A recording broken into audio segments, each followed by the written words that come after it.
Hi, I'm Casey Bell, and you're watching Writer to Writer Interviews. Welcome to another episode of Writer to Writer Interviews. I'm Casey Bell, your host, and today's guest is Scott Donnelly, author of The Whool. Are you ready? Because I'm ready to hear some conversation. Let's get into it. Okay, when did you realize you were a writer? When I was in 7th grade, I had to write a short story for my English class, and I really had fun writing that. So after that, I just kind of picked it up as a hobby and wrote a lot of short stories and fan fiction, and some film scripts that my brother and friends and I would use to try and film.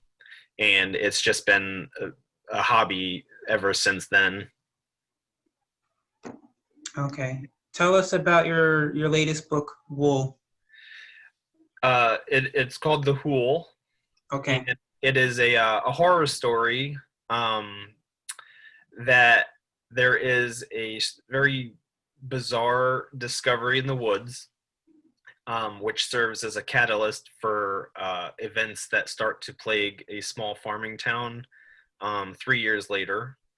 No one in the town really knows what's going on, but the events become more sinister, and people start dying very gruesomely, and that nobody really has any idea what's going on, or even the normal natural elements like weather and stuff start getting thrown off, and just kind of builds from there until the ending is can be quite shocking to some people. Is it possible to explain the title without giving the ending away? The Whool, it represents the entity that has arrived in this town. I don't really want to get too much into it because I don't want to give a whole lot away. Okay. But the title does represent the horror that has come to this small town. Okay.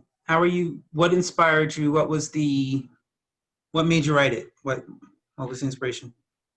I wanted to write a book that could scare somebody. A lot of things aren't usually very scary when it comes. There's a lot of repetitive storylines anymore. So I wanted to write something that played more off the fear of the unknown and kind of have a sense of dread and mystery build throughout the story, and people wouldn't be able to quite guess where it would go or end up.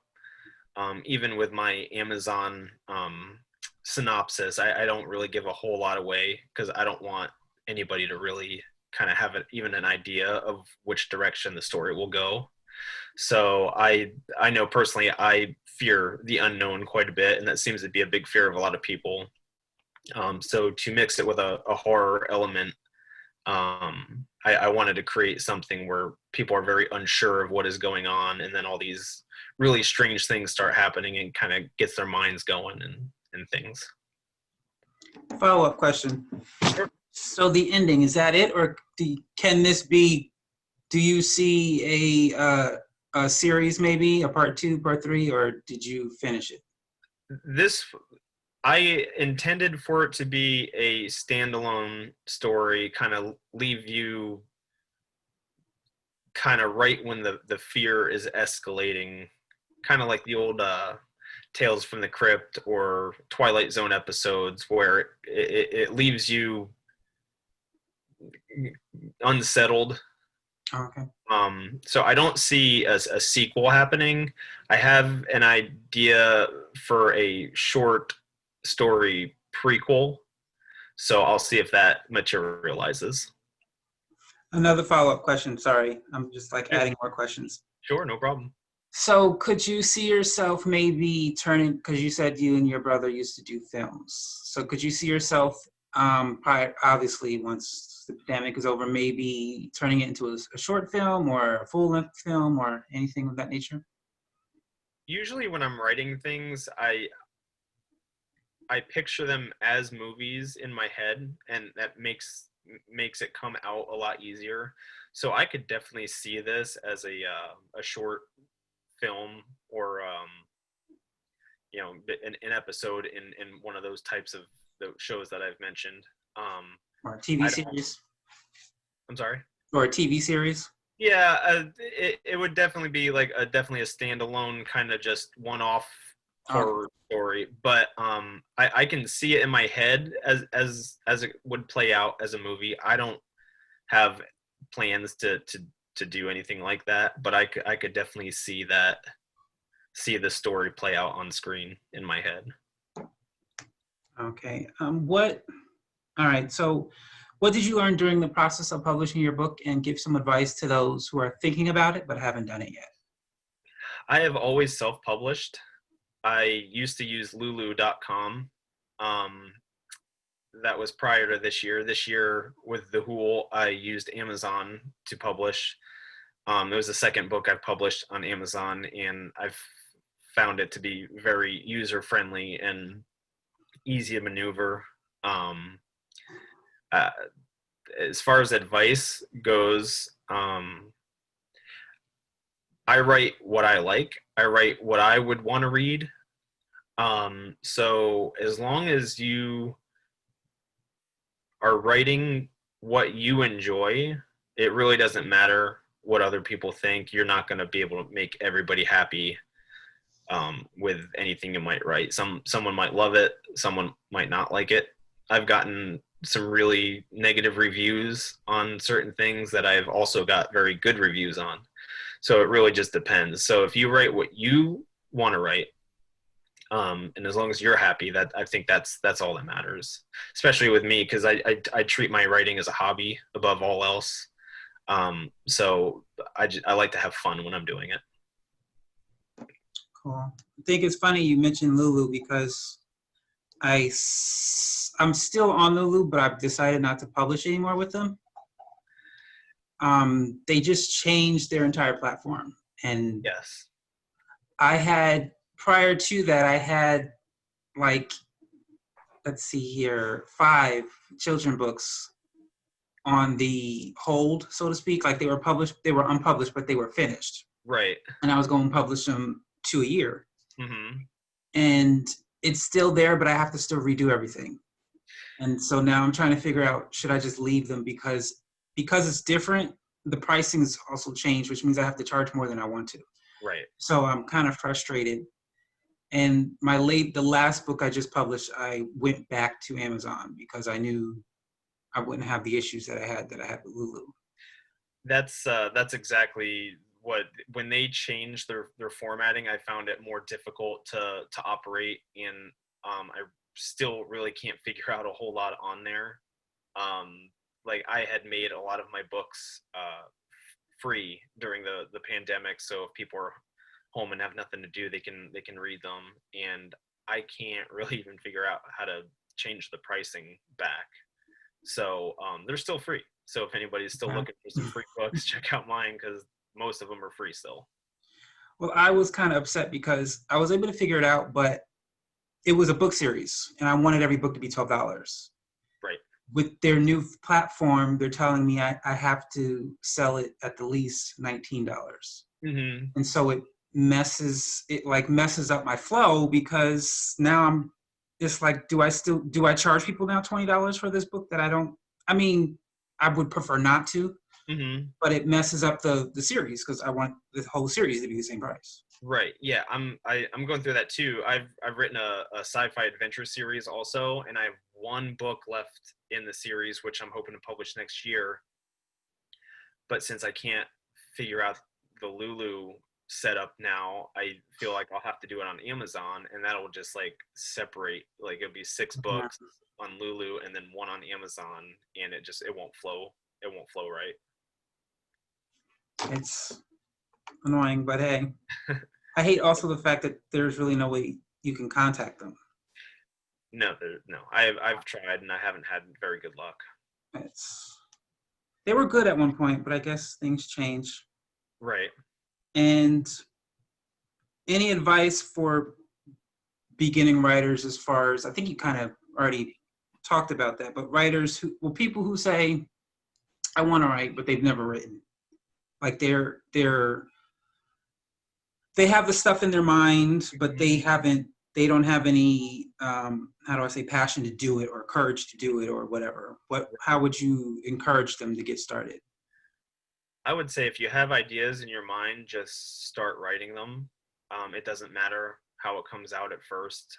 That's why you have rereads and edits, and I have a lot of friends and family who read over my things before I go any further than a first draft usually. If you have ideas, write them down.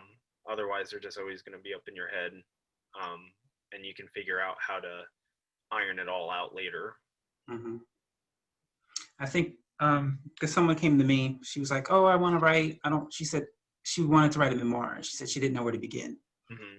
And so the advice I give to people, it sounds grotesque, but it makes sense. I say vomit everything out and then Right. clean it up later. Right. Because if you go trying to edit it as you're writing, you'll never get it done. Right. So just get it all out and then go back and clean it up and make it better. Exactly. But I know for me, if I sit there going, I'll start when I get this part of the book, or I'll start when I get this, I never start. But Right. when I just start with at least, even if all I have is Once Upon a Time, type Mm-hmm. that out. Like start with Once Upon a Time, and then when you get more, you type more. Right. I work full time. I have 3 kids. I have a lot of responsibilities at home. Sometimes I'm able to get 2 sentences in before I have to stop. And to me, that's progress, because you actually sat down and did something for your story. That must be a handful. What are their ages? I'm sorry? What are their ages? My eldest is 5, and then 3, and then 9 months. Wow. So we're quite busy here. Yes. I have nephews and nieces, Mm-hmm. so I understand to the point of where it's temporary. Right. Where for me, it's like when they come over, maybe by day 2, I'm like, it's a time to go back home yet. That's why I try to remind myself it's just a hobby. So when I have time, I do it. When I don't have time, it's no big deal. Right. So how many do you have now, books? I've written quite a few, but there's only a certain handful that I usually pay more attention to. A lot of them kind of just like I just wanted to write some things. But I have a series called the Scout Brook Saga, which is a sci-fi adventure series. Cool. I have 6 books done, 1 more coming next year to finish off the entire thing. I've also started writing an action adventure series, kind of reminiscent of action movies of the 80s and 90s, called the Red Echo series. The first book came out earlier this year, so it's on Amazon right now. And The Hool is my latest one. A lot of people seem to enjoy it so far, so that's made me quite happy. So those are the ones I'm really focused on. I've wrote a few other ones that are kind of, they're out there, but I don't usually pay a whole lot of attention to those. Cool. Well, those are all your questions that I have. Okay. I'm just curious. Sure. If you can, if you can't, don't worry about it. Because when I first saw the title, Mm-hmm. the first thing I thought was wool over your eyes. And so I'm trying to figure out, is this a real word or is this a word you made up? And why is it spelt this way? Or like I said, if you can't tell it because you don't want to ruin the story, then don't. But I guess you can say I made it up. It sounded, to me, like an ominous title, because you really probably don't know what it's referring to. It does represent the evil that is in the book. Okay. You could reference the entity as the Hool, if that's probably how people might end up remembering it. I don't give the evil presence in actual name though. Okay. So yeah, I guess it is a word that I kind of just made up. To me, it sounded kind of eerie. One of my friends said it should. He said it should just be sound stupid, but for some reason he said it worked. So I'll take that. Hey, are you a writer, a songwriter, a playwright, screenwriter, author? You write articles, poetry. If you're a writer, I want to sit down and talk with you. Go to my website, authorkcbell.com, and click on Writer to Writer interviews for more information. Don't go anywhere. We'll be right back after this message. An ominous discovery leads to horrifying mystery unfolding over 1,000 miles away. A sinister horror has come to the small Midwestern town of Burroughs, and once it's there, it's already too late. What is happening in Burroughs? How will it end? And what, exactly, is The Who? The Who by Scott Donnelly. Available on Amazon and VN.com. We are back. Let's get back into this conversation. What was the first book you've written?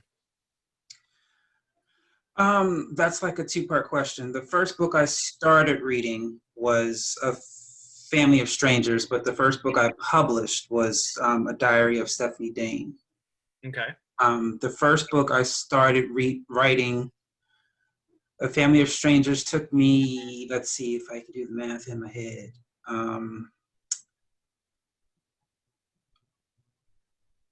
7, 8, I think 9 years it took me to write it. Oh, wow.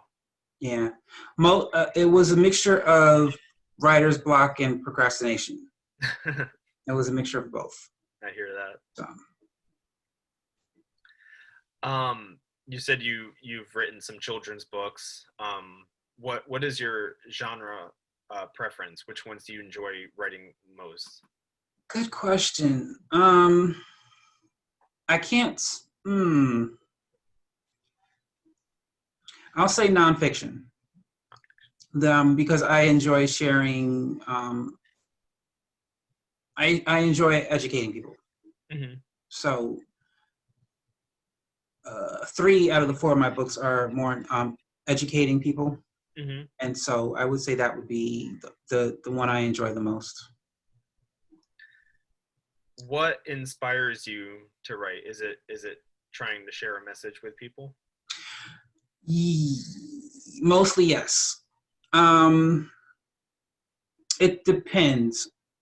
I forget when it was, but at some point that's when it was important to make sure I shared a message. But anything can inspire me. I think I'm a weird writer because, like, one of the things, and I would tell people this, and they would like laugh at it, but I would be serious. So, like on Facebook, I would tell people, be careful what you share because it might spark something, and I might use it to write. And so, anything. One of my books, I was driving home late night and saw a dead cat in the middle of the road, and I wrote a book about it.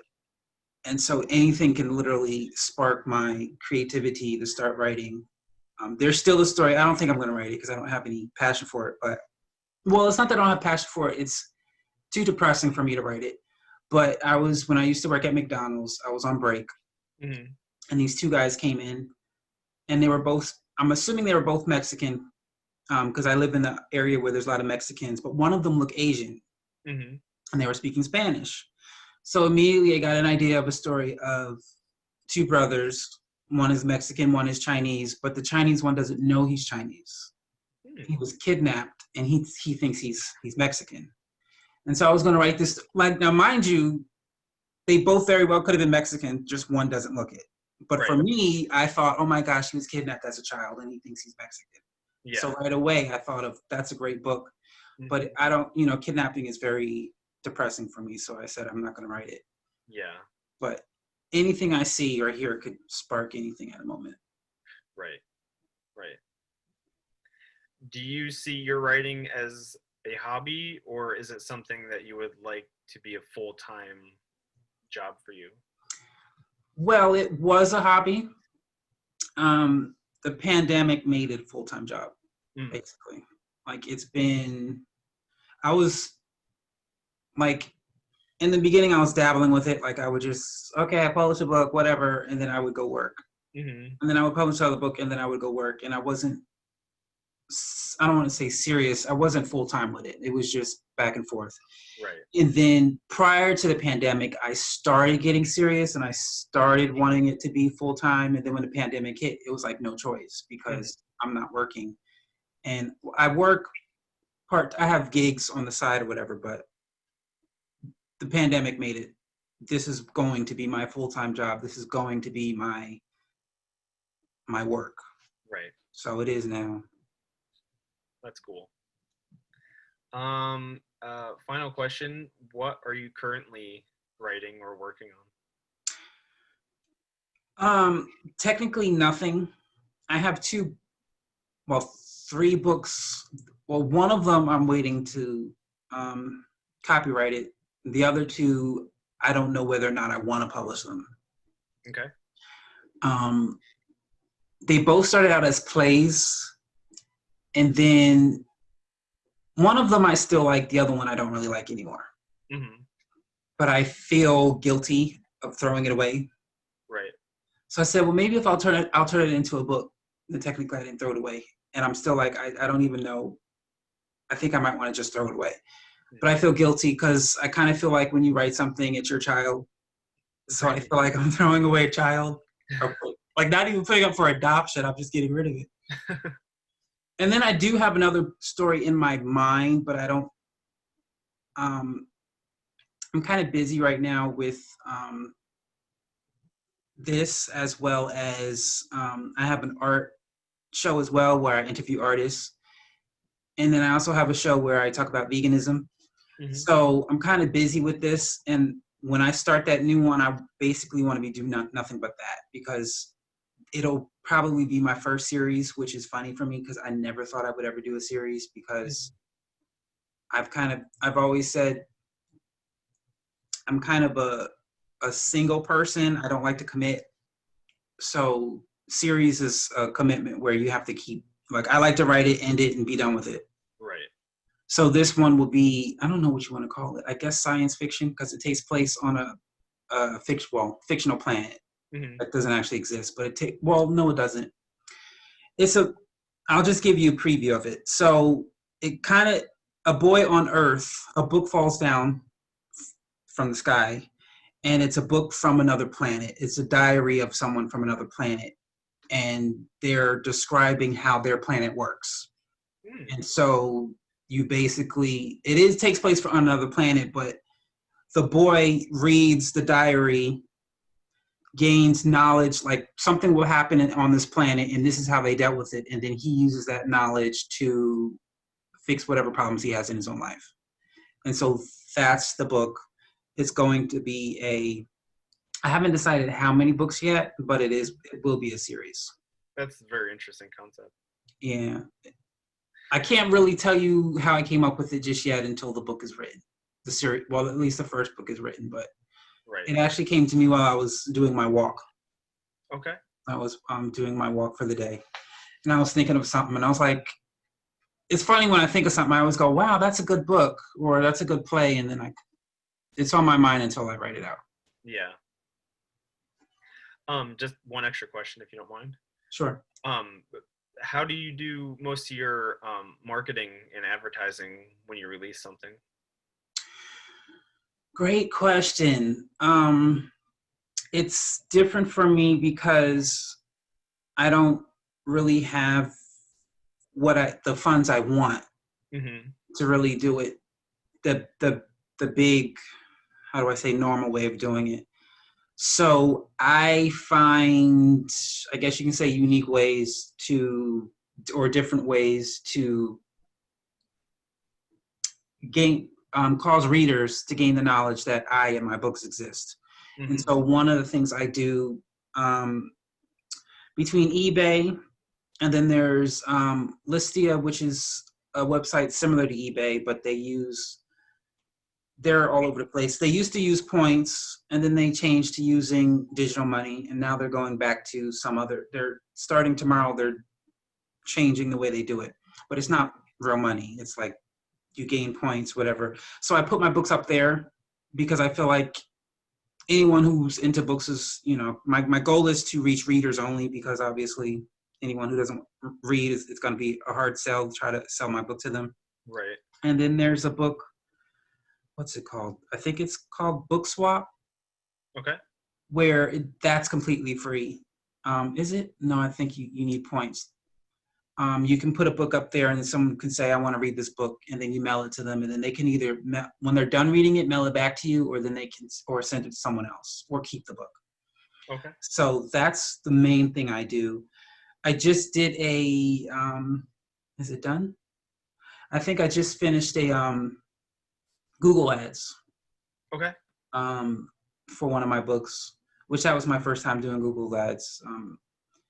I don't like it, only because, I now know how to do it, but to me, the process of how they prefer you to do it is a bit, not difficult, but it's not as easy as Facebook.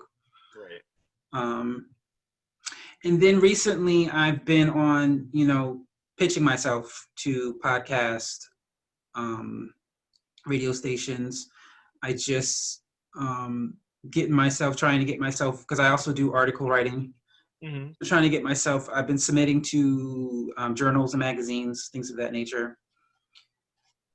And that's basically it. That's basically how I market myself. I tried to, early on, I tried to get a PR agency, but they wanted me to help them. And I was like, I didn't understand, because I'm like, well, if I'm paying you to do this for me, why do I have to do it too? Because they wanted before we hire, we take you on, we want to know what you plan on doing, or what you're doing now, and how you're going to advertise and market, et cetera, et cetera. And my response was, I'm hiring you. That's right. Yeah, exactly. But that's my plan. And that's when I said, well, if I'm going to pay you to market and I have to market with you, I might as well just use that money to do it myself, because Right. it doesn't make sense that I'm paying you and you want me to do it too. But that's what I do. Unless you have funds, it is very hard to get people to notice your books. Yes, I guess you can say that's what was the eye-opener when I first published my first book. Was I thought, I'll just, say how long ago this was. This was back when MySpace was a thing. Yeah. And I was like, I'll just share it on MySpace and everyone's going to buy it. No one bought it. Like, no one I knew bought it. It's actually funny, though, because the first book I wrote the reason why it's based on a girl, because I didn't want people to think it was based on me, because a lot of the stuff in there I was talking about people I knew from high school. So I was kind of afraid to put it on MySpace, because I didn't want any of my high school friends to buy it, because right. the events in the book were 100% specific. Uh-huh. So even if I wanted to deny it, I couldn't. Right. Like, there was no way to deny who I was talking about, because it was the stuff in school that happened that everyone knew was going on. Like, it wasn't a secret to only like everyone in the school knew. So I was like, well, I'll put it on MySpace, but hopefully my family and people from my church will buy it. But no one bought it. No. But a part of me, even if it does become a bestseller, I still hope no one from high school buys it, because they'll know. But I don't, how do I say, if you don't know, if you weren't in my high school, you won't know who I'm talking about.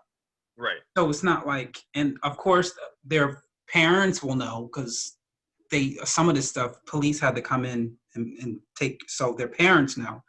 So they already know, because they know what you did.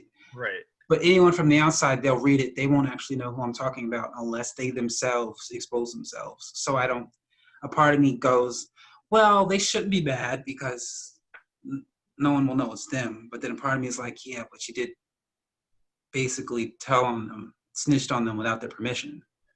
Yeah. But yeah, it's the If the book got out there, a majority of the people in the country, the world would not know. no one would know who I was talking about, but it's like I said, they would know I was talking about them. Right. Because it was well, one of them I haven't even.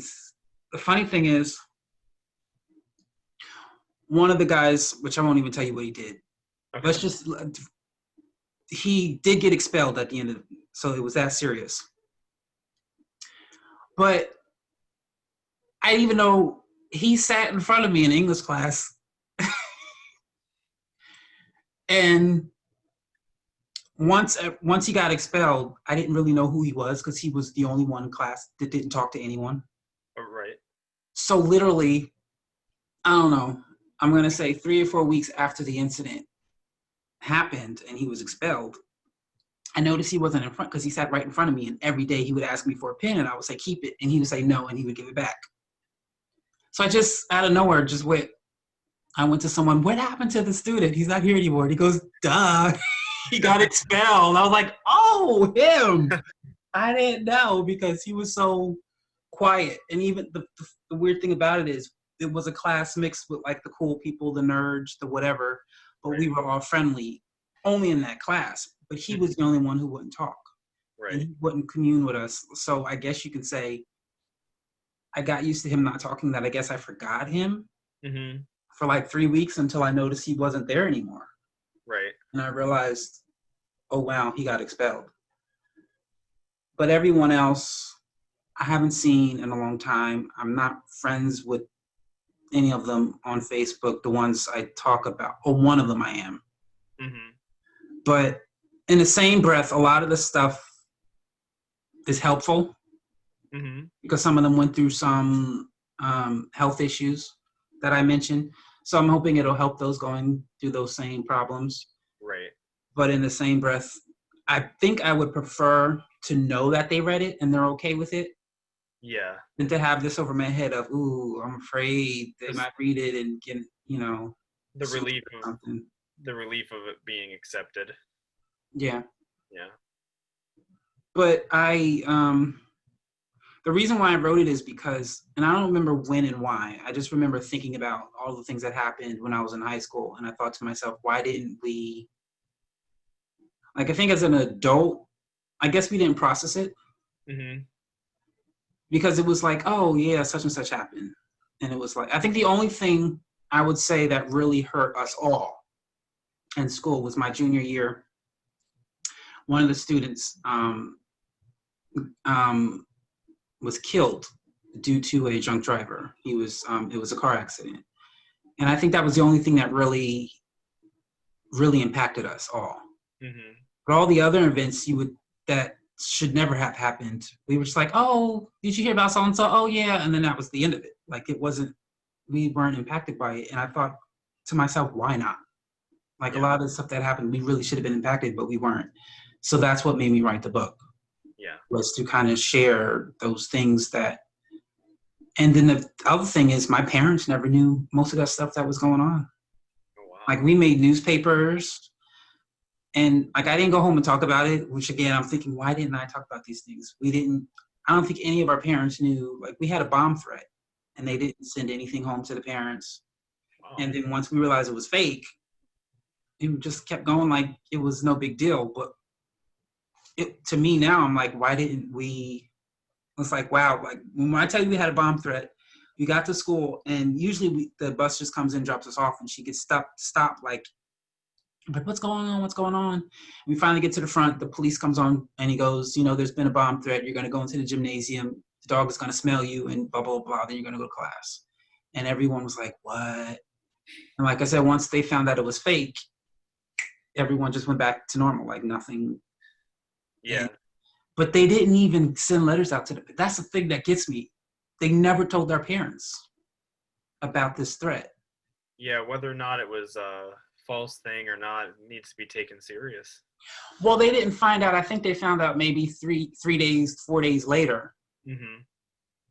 But you would think the day they found out, there should have been something sent to the parents, and Right. they never told our parents what was going on in that school. And that's what made me write it, because it was like, hello, there's hello. And, and I mean, even if they didn't pull anyone aside, but even if they did, by law, they weren't allowed to talk to us, because none of us, maybe some of the seniors were, oh no, this was a campus of 9th and 10th graders only. So none of us were legal. Hmm. And we didn't even think to tell our parents. Wow. Well, that's all the time we have for you today on today's episode of Writer to Writer Interview. I hope you join me again next week for another intriguing conversation on Writer to Writer Interview. Thanks for watching. Don't forget to like, comment, and subscribe.